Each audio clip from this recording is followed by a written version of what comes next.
John Mercer Langston's entire life was devoted to breaking down barriers. The most visible were the halls of the United States Congress.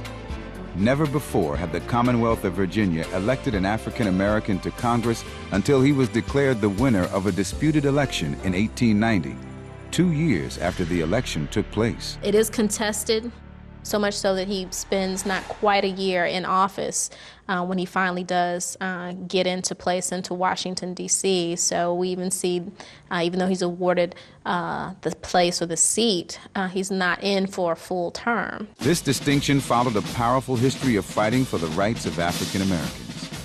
During the Civil War, Langston recruited some of the first black soldiers to fight with the legendary 54th and 55th Massachusetts regiments, giving a clear advantage to the North. He was instrumental in helping Massachusetts Senator Charles Sumner draft legislation that would eventually become the Civil Rights Act of 1875.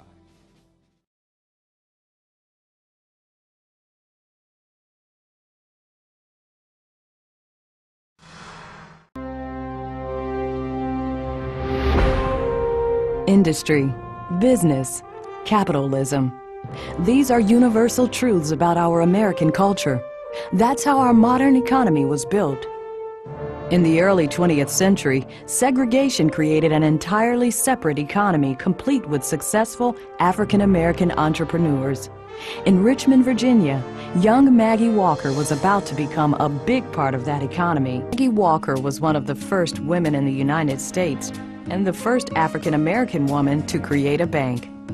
Even more impressive is that the bank she started in the 20th century is still running strong in the 21st century. Not only could an African American woman run an enduring business, a business could be built with the well-being of its community at heart.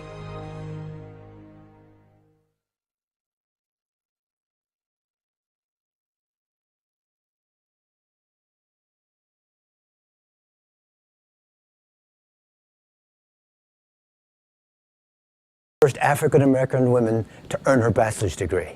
2 years later, Terrell earned her master's degree. Teaching at a black secondary school in Washington, D.C., Terrell established a national scholarship program for young women of color.